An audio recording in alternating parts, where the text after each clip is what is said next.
नारायण नारायण नारायण। तात्विक प्रेरणाएं भाग 2 बी। अहंकार ऐसा कुछ है जो हमेशा अपने आप को भरने की कोशिश में लगा रहता है। भरने की कोशिश में क्यों लगा रहता है? क्योंकि जितना डालो उतना इसको खालीपन अखरता ही रहता है। जैसे कोई बाल्टी हो और उस बाल्टी का नीचे वाला हिस्सा ही ना हो, फिर जितना भी उसमें पानी भर रहे हैं वह अपने आप को फिर खाली ही महसूस कर रही है, क्योंकि उसका आधार नहीं है। अहंकार भी ऐसे ही एक खाली बाल्टी के जैसा है, जो अपने आप को हमेशा भरने की कोशिश में लगा रहता है।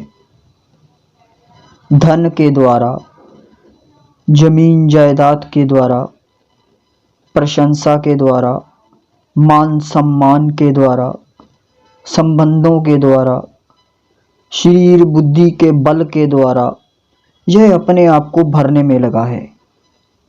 अनेक मार्ग हैं अहंकार को भरने के। जहाँ तक तो कुछ लोग त्याग के द्वारा, तप के दिखावे के द्वारा या सेवा के द्वारा भी कई बार अपने ही अहंकार को भरने की कोशिश में लग जाते हैं, क्योंकि त्याग में भी इतनी बात तो रहती है कि मैंने कुछ त्यागा, मैं त्यागी हूँ। तप में भी इतनी बात तो मौजूद ही है कि तप करने वाला मैं हूँ। सेवा में भी इतनी बात तो रहती ही है कि मैं सेवा कर रहा हूँ। कहने का अर्थ यही है कि बात चाहे संसार की हो या धर्म के विषयों की, दोनों चीज़ों में हम अपने अहंकार को किसी न किसी तरीके से मजबूत ही कर रहे हैं, उसको पकड़े रखे हैं। अहंकार हमारी ही झूठी मैं का एक निर्माण है। संसार के धन, जमीन, वस्तुएं, संबंध आदि अनेक साधन इसका सहारा बने हुए हैं। इन सब के सहारे से ही यह खड़ा रहता है। इसीलिए जब यह सहारे गिरते हैं या इन सहारों को थोड़ा हिलाया जाता है तो हमें दुख होता है, हमें दर्द होता है, क्योंकि हमें स्वयं के गिरने का ही एक भय होता है। जो भी व्यक्त है उसकी एक सीमा है। जो भी हमें दिखाई पड़ रहा है उसको सीमित किया जा सकता है, उसको नापा जा सकता है। लेकिन जो अव्यक्त है उसकी कोई सीमा नहीं होती, वह असीम ही है। अपने ही स्व में उतरना धर्म की पहली सीढ़ी है। जो स्वयं के भीतर उतर जाता है वह सर्व में भी उतर सकता है। सर्व अर्थात परमात्मा, स्वयं अर्थात आत्मा। जो अपनी आत्मा में उतर जाता है वह फिर परमात्मा में भी उतर सकता है, लेकिन बाद में। पहले तो उसे अपने आप में अर्थात स्वयं के भीतर ही उतरना पड़ेगा। हम सभी अव्यक्त से ही जीवन ले रहे हैं। जब आपको भूख लगती है तो हम क्या सोचते हैं कि मैं भूख लगा रहा हूँ? आपको क्या लग रहा है कि हम भूख लगाते हैं या अव्यक्त से ही भूख हो रही है शरीर को? जब भी हम बालक से जवान होते हैं तो क्या हम जवानी ला रहे हैं? कोई जवानी खींच के लाई जा रही है या फिर अव्यक्त से ही अपने आप जवानी निकल रही है? लेकिन हम कर्ता बन बैठते हैं। व्यक्त जो है वो अव्यक्त से अलग नहीं है, एक ही चीज़ है, वो अव्यक्त ही व्यक्त हो रहा है। वो ना दिखाई देने वाला ही दिखाई पड़ रहा है। जब भी कोई घटना घटती है तो वह सभी व्यक्तियों के लिए अलग अलग प्रतीति खड़ी करती है। एक ही तरह की घटना की प्रतीति व्यक्तियों को अलग अलग हो सकती है। यह निर्भर करता है कि उन्होंने अपना पूरा जीवन कैसे जिया है, उनकी समझ कैसी रही है।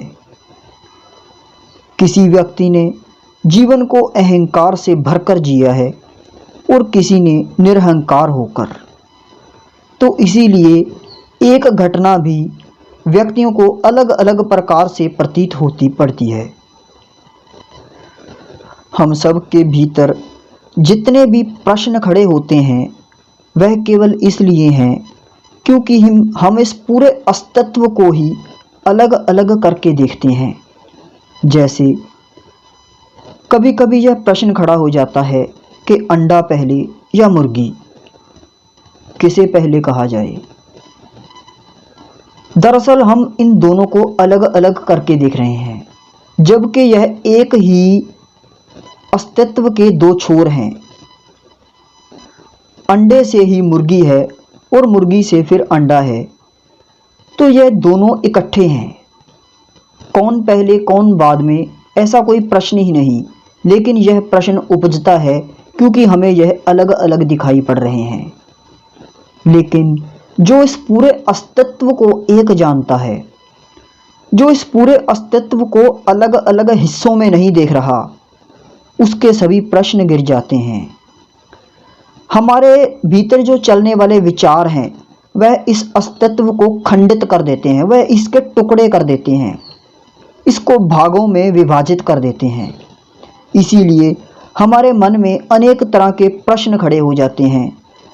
कौन कोई अच्छा है, कौन बुरा है, क्यों कोई अच्छा है, क्यों कोई बुरा है, दुख क्या है, सुख क्या है, दुख क्यों है, सुख क्यों है। यह सारी चीज़ें इसलिए हैं क्योंकि हमने अस्तित्व को अलग अलग हिस्सों में ही देखा है।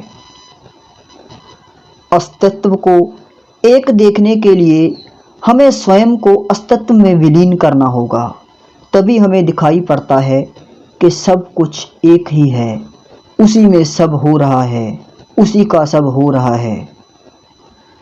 जो भी व्यक्ति महत्वाकांक्षी है उसके जीवन में धैर्य बहुत कम होता है। महत्वाकांक्षी व्यक्ति हमेशा दौड़ में लगा रहता है, वह हमेशा आगे निकलना चाहता है, वह दूसरों को पीछे छोड़ने के उपाय सोचता है। इसीलिए कभी उसके जीवन में धैर्य नहीं ठहर पाता। व्यक्ति के दुख और बेचैनी का एक बहुत बड़ा कारण यह भी है कि उसमें जो भी होने की संभावना है, जो वह हो सकता था, हम उसे कहीं और लगा देते हैं। हम कभी नहीं यह देखते कि बच्चा स्वयं क्या होना चाहता है। हम डॉक्टर हैं तो बच्चे को डॉक्टर बना देना चाहते हैं, हम इंजीनियर हैं तो बच्चे को इंजीनियर बना देना चाहते हैं, हम लॉयर हैं तो बच्चे को लॉयर बना देना चाहते हैं, हम नेता हैं तो बच्चे को भी पॉलिटिक्स में ले आते हैं। हम कभी नहीं देखते कि इसमें संभावना क्या है, यह इसमें बीज किस तरह का है, यह किस तरह का फूल हो सकता है। हम उनसे भी ज़बरदस्ती करते हैं, हम अपनी इच्छाओं को उन पर थोप देते हैं। हम जो भी दूसरों से सुनते हैं, क्योंकि हमारी मांग क्या है, हमारी मांग है शक्तिशाली हो जाए, धन बढ़ जाए, सामान बढ़ जाए। तो फिर हम देखते हैं कि धन किससे ज़्यादा आ सकता है, कौन सी नौकरी से ज़्यादा आ सकता है, कौन सी डिग्री कराने से ज़्यादा आ सकता है। हम कभी नहीं यह देखते कि परमात्मा ने उस बच्चे को क्या होने के लिए भेजा है। तब हम आसपास जो भी वातावरण से हमें मिलता है उसे अपने भीतर समाहित करके अपनी इच्छाओं का निर्माण करते हैं और बच्चे पर थोपते हैं। इसीलिए वह दुख और बेचैनी से भर जाता है। यह घटना लगभग प्रत्येक व्यक्ति के साथ घटती है। इससे हम उसकी निजता को मार ही देते हैं, उसके स्वयं होने को मिटा ही देते हैं। हमें जितना भी दुख बाहर से महसूस होता है उसका बहुत बड़ा कारण हमारा भीतर ही है। हम जीवन को भीतर से ही जीते हैं, हमारा भीतर ही बाहर फैल जाता है। जैसे एक बीज वृक्ष हो जाता है। अगर भीतर तुम्हारा स्वर्ग है तो तुम बाहर नरक को भी स्वर्ग बना लोगे। अगर भीतर तुम्हारे शांति है तो बाहर जितने भी अशांति के संसाधन खड़े हों फिर भी तुम शांत रह लोगे।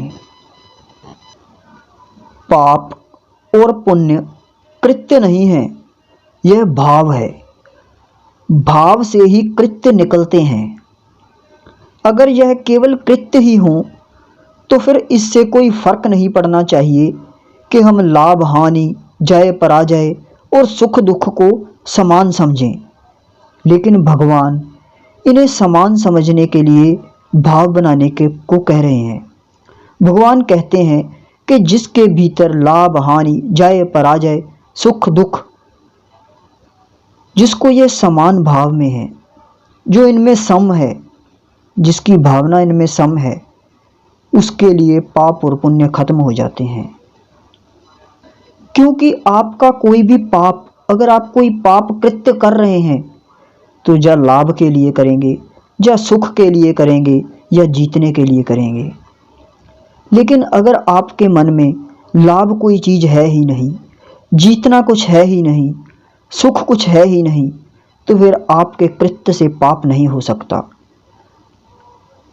हम सोचते हैं कि हमने कोई कृत्य किया और वह वहीं समाप्त हो गया, परंतु ऐसा नहीं होता। हमारा एक कृत्य भी अनंत समय तक चलता रहता है, बहुत लंबा चलता है वह कृत्य।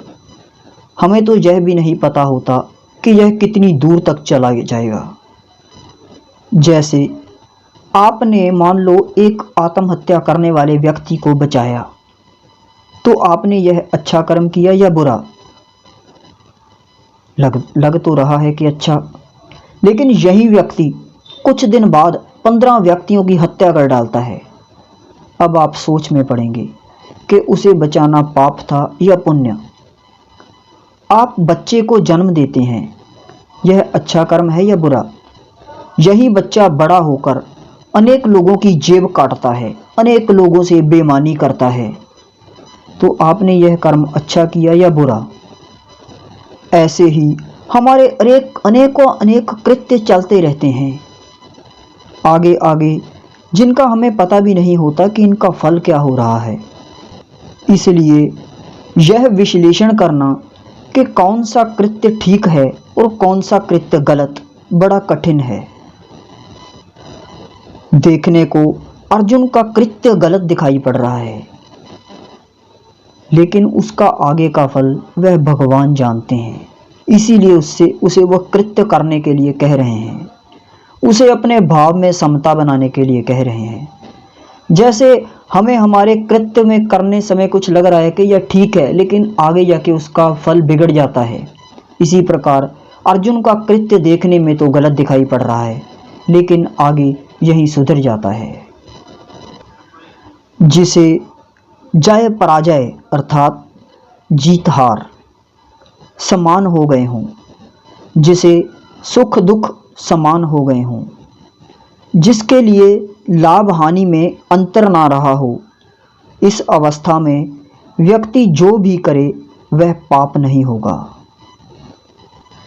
यह जो बात मैं कह रहा हूँ वह कोई ऐसी बात नहीं है कि हमें कैसा भी कर्म करने की स्वच्छंदता हो गई, बल्कि यह भीतर से बहुत गहरा रूपांतरण है, भीतर से बहुत गहरी अवस्था का एक बदलाव है, जहाँ हम स्वयं तक पहुँच जाते हैं, जहाँ हम मन बुद्धि के भी पार हो जाते हैं, जहाँ हमारा मैं बचता ही नहीं। यही अवस्था समाधि की अवस्था है, और ऐसा व्यक्ति सहज समाधि रहता है। वह सहज समाधि में होते हुए सब कर्म करता है। लाभ प्राप्त करने के लिए ही तो आदमी पाप में प्रवृत्त होता है, स्वयं को जिताने के लिए ही तो दूसरों को हराता है, हानि से बचने के लिए ही व्यक्ति पाप में प्रवृत्त होता है, पराजय के डर से ही वह गलत कार्य भी करता है। जब तुम झूठ भी बोलते हो, असत्य भाषण भी करते हो, तो वह असत्य के लिए नहीं बोलते, वह लाभ के लिए ही बोलते हो। तुम्हें लाभ दिखाई पड़ता है कि यहाँ असत्य बोलने में कुछ लाभ है। अगर दुनिया में सत्य बोलने से लाभ मिलना दिखाई पड़ जाए तो फिर कोई भी असत्य बोलेगा ही नहीं। लेकिन हमें पता है कि यहाँ सच बोलने से लाभ नहीं मिलता। आदमी चोरी के लिए चोरी नहीं करता, लाभ के लिए चोरी करता है। वह स्वयं को बढ़ाना चाहता है। पुण्य भी और पाप भी आदमी लाभ के लिए ही करता है। आप पाप भी लाभ के लिए करते हैं और पुण्य भी लाभ के लिए करते हैं। जहाँ तक जब हम नैतिक भी होते हैं तो वे भी इसलिए होते हैं कि हमें अनैतिक होने में हानि दिखाई पड़ती है। अगर हमें बिल्कुल स्वतंत्र कर दिया जाए, बिल्कुल आज़ाद कर दिया जाए, तो हम सब एक क्षण में ही अनैतिक हो जाएंगे। हमारी कमज़ोरी ही हमें नैतिक होने की मजबूरी दे देती है। नैतिक होना तो आप समझते हैं ना, जैसे आप दुनिया को एक सिंसियर व्यक्ति दिखते हो, जैसे आप बड़ा अच्छा दिखावा कर रहे हो दुनिया के सामने, उसे कहते हैं नैतिक होना। जो भी कमज़ोर होता है वह नैतिक हो ही जाता है, मजबूरी है। लेकिन अगर कोई शक्तिशाली हो, उसके पास शक्ति हो, बल हो, तो वह अनैतिक होने में उसको आज़ादी आ जाती है। आपने देखा है ना, बड़े बड़े नेता, बड़े बड़े जिनके पास ताकत है सत्ता की, जिनके पास ताकत है धन की, वह दिखाई तो पड़ेंगे नैतिक, लेकिन भीतर से बड़े अनैतिक होते हैं। क्योंकि अब उनके ऊपर कोई उनको रोकने वाला नहीं है, उनको डर नहीं है किसी का, उनको कोई हानि की चिंता नहीं है। इसलिए वहाँ अनैतिक होना भी आसान हो जाता है। एक बात बहुत ही ध्यान में रख लेनी जरूरी है, जब तक भी हमें लाभ और हानि में भेद है, सुख और दुख में अंतर है, जय और पराजय का पता चल रहा है, तब तक हम जो भी करेंगे वह पाप है। और जिस दिन भी इनमें से भेद खत्म हो जाएगा, उस दिन से हम जो भी करेंगे वह पाप नहीं होगा। हमें यह जांचते रहना होगा कि क्या हमारे चित्त पर लाभ और हानि, सुख और दुख, हार और जीत का प्रभाव पड़ता है या नहीं। स्वाभाविकता और अस्वाभाविकता, यह दोनों ही व्यक्ति की चेतना के तल पर बदल जाते हैं। हम कहते हैं कि यह तो व्यक्ति का स्वभाव है, इसे कैसे बदला जाएगा। सचमुच जब तक हम बेहोशी में होते हैं तब तक बदलाव बड़ा असंभव है। लेकिन एक समय आता है जब व्यक्ति होश में आने लगता है, जब व्यक्ति की मूर्छा टूटने लगती है, तो वह स्वाभाविकता से ऊपर उठने लगता है। तब उसकी चेतना का स्तर बदलने लगता है। भूख, निद्रा, काम वासना, क्रोध, यह हमें स्वाभाविक ही लगते हैं कि यह तो होंगे ही। लेकिन बुद्ध के लिए क्रोध स्वाभाविक नहीं है, कृष्ण के लिए काम वासना स्वाभाविक नहीं है। व्यक्ति के एक तल तक तो यह स्वाभाविक है, जैसे एक शराबी ने शराब पी रखी हो तो वह अगर कहीं गिर जाए किसी नाली में तो यह स्वाभाविक है, क्योंकि वह नशे में है, वह बेहोशी में है। लेकिन अगर एक होश वाला व्यक्ति ऐसे ही गिर जाए तो यह अस्वाभाविक लगता है। स्वाभाविकता कोई ऐसी चीज़ नहीं है कि यह किसी आदत के होने की स्वीकारता को सदा सदा के लिए सिद्ध करना चाहती है। अगर तल बदल जाएं तो आदत बदल जाती है। शराब पिए हुए व्यक्ति के पास अभी उतनी चेतना नहीं है कि उसे नाली में गिरने से हम बचा सकें।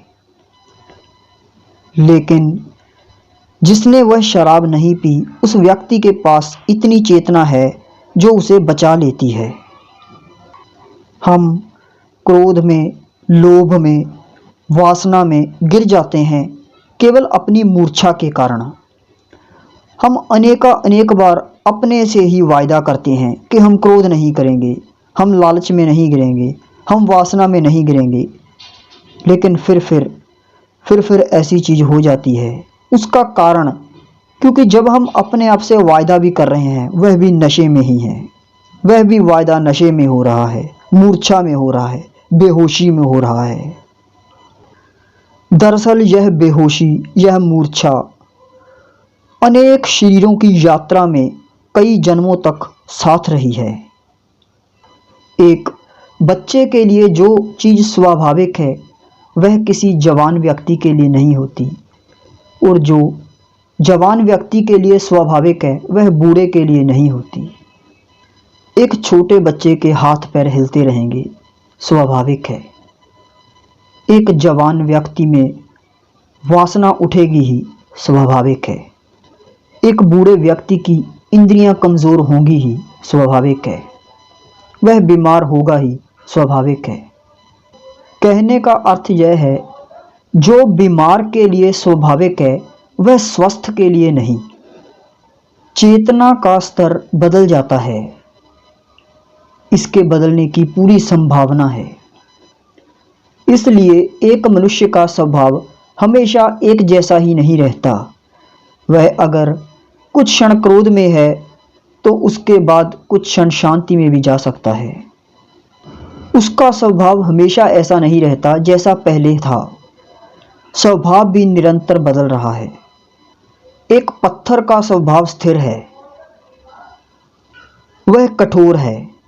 एक पानी का स्वभाव स्थिर है, शीतलता उसका स्वभाव है। आग का भी स्वभाव स्थिर है, तपश जलाना उसका स्वभाव है। लेकिन मनुष्य के पास ही एक यह सबसे बड़ी विशेषता है कि वह अपने स्वभाव को बदलने के लिए स्वतंत्र है। यही पूरे मनुष्य समुदाय की सबसे बड़ी विडंबना है। इसीलिए अनेक ग्रंथों, शास्त्रों, संतों ने मनुष्य के जीवन को महत्व दिया है। इसीलिए कहते हैं कि देवता भी व्याकुल होते हैं, तरसते हैं कि कब हम मनुष्य जन्म में जाएं। केवल और केवल यही स्वतंत्रता है कि वह अपनी चेतना के स्तर में बदलाव कर सकता है। यह बात सही है बिल्कुल कि एक स्वभाव ऐसा होता है जो हमें जन्म के साथ ही मिलता है, यह सभी को मिलता है। लेकिन कुछ वहीं तक रुक जाते हैं, कुछ वहीं पर रुक जाते हैं। जैसे आप देखो, कोयले की भी एक यात्रा है, बड़ी लंबी यात्रा है, और वहीं कोयला एक दिन हीरा बन जाता है।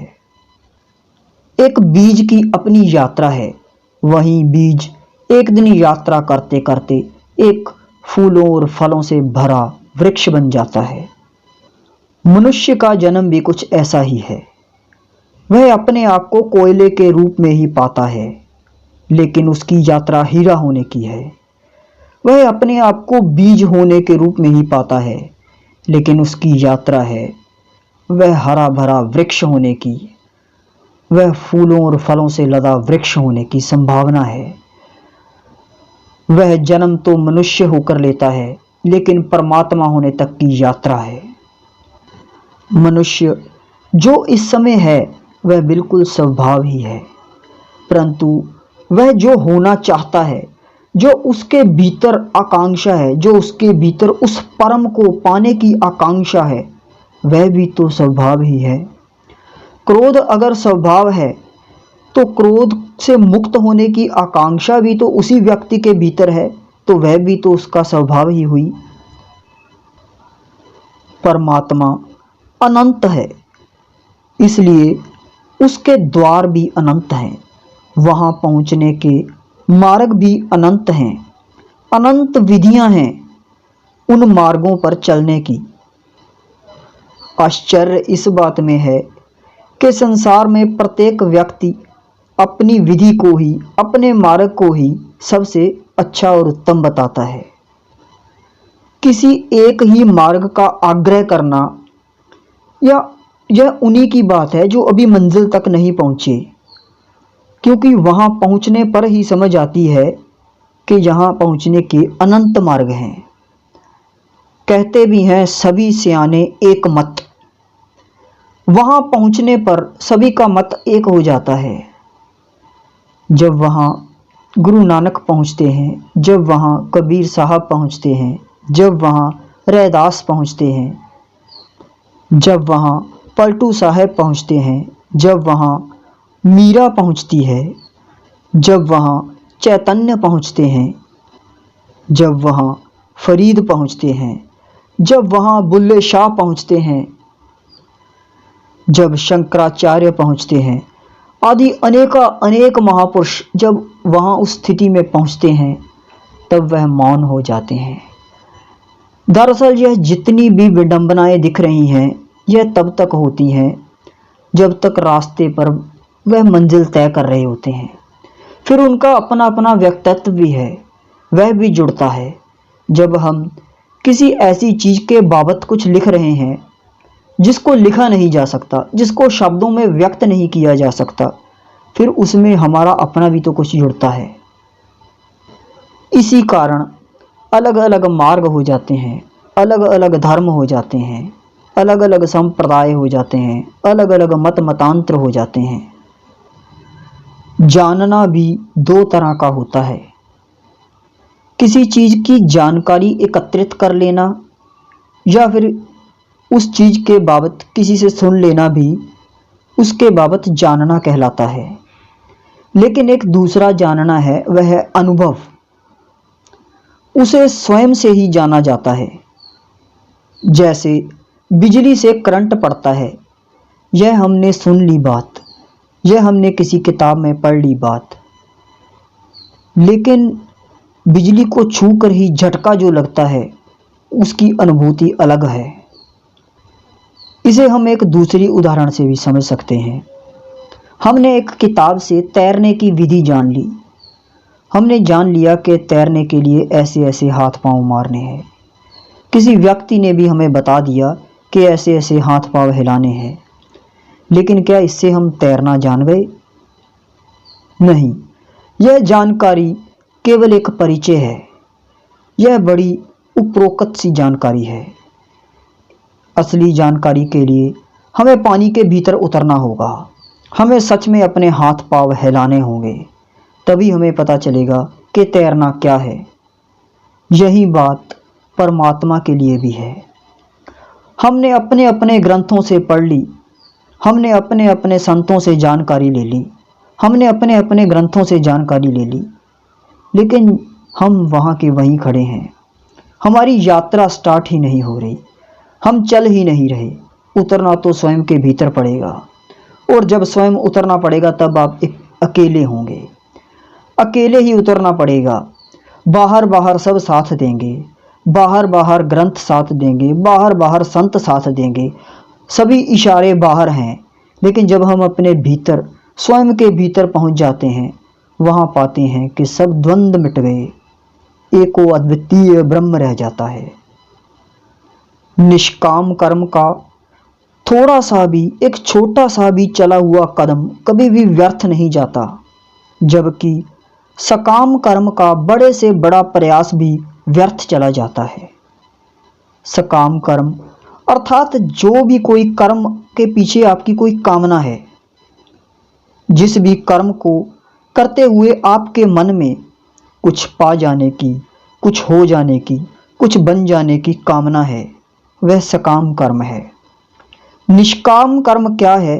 निष्काम कर्म है कि मुझे कुछ चाहिए ही नहीं, मुझे अपने लिए कुछ करना ही नहीं, क्योंकि मेरी कोई ज़रूरत ही ना रही। फिर जो भी कर्म फलित होता है वह निष्काम कर्म है। संसार से हमें जो भी मिलता है वह एक न एक दिन हमें छोटा लगने लग जाता है। हर सफलता किसी बड़ी सफलता के सामने छोटी हो जाती है। हर पद किसी बड़े पद के सामने छोटा हो जाता है। हर तरह के संसाधन किसी दूसरे कीमती संसाधनों के सामने छोटे पड़ जाते हैं। हमारा अपना मकान किसी दूसरे बड़े मकान के सामने छोटा पड़ जाता है। सच्ची बात यह है कि संसार से जो भी मिलेगा वह छोटा ही होगा, क्योंकि वह अंश है। क्योंकि संसार सीमित है। सीमित से हमें असीम मिल नहीं सकता, सीमित से हमें सीमित ही मिलेगा।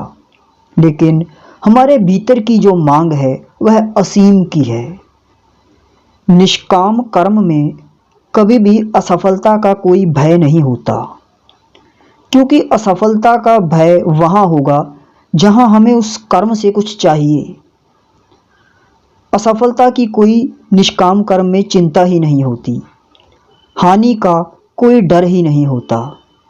जबकि सकाम कर्म में भय भी होता है, चिंता भी होती है और असफलता का तनाव भी होता है। निष्काम कर्म में कोई अपेक्षा ही नहीं, ना कर्म से, ना जिसके प्रति कर्म किया गया उनसे, क्योंकि निष्काम कर्म कामना रहित कर्म है। रत्ती भी कामना नहीं होती इसमें। केवल कर्म इसलिए किए जाता है क्योंकि यह किया जाना जरूरी है। जब भी तुम किसी कर्म से अपेक्षा कर लेते हो तो वह तुम्हारी हर सफलता को छोटा कर देती है, क्योंकि उसी सफलता के बाद फिर अनेक अपेक्षाएं जन्म ले लेती हैं। आप मान लो इच्छा करते हो, शादी की इच्छा करते हो, आपके मनपसंद की शादी हो जाती है, फिर एक अगली अपेक्षा जन्म लेती है, अब बच्चे हो जाएं, बीवी का व्यवहार ऐसा रहे, फिर बच्चों का व्यवहार ऐसा रहे, फिर बच्चों को पढ़ाना लिखाना, फिर बच्चा टॉप कर जाए। अनेक अपेक्षाएं जन्म ले रही हैं। आप एक मकान भी बनाते हो, फिर उसमें कौन सा पेंट कराना है, फिर उस मकान से आपकी अपेक्षाएं बन जाती हैं। यह सदा बना रहे, यह ठीक ठाक रहे, यह सुंदर रहे, दूसरों को लुभाए। आप कोई पद प्राप्त करते हैं, उस पद से आपकी अपेक्षाएं बन जाती हैं। आप जो भी सफलता इस संसार में हासिल करते हैं उससे आपकी अपेक्षाएं बनती जा रही हैं। इसलिए जो निरपेक्ष हो जाता है, जो अपेक्षा रहित हो जाता है, वही संसार का असली आनंद भी ले पाता है। नारायण नारायण नारायण हरि।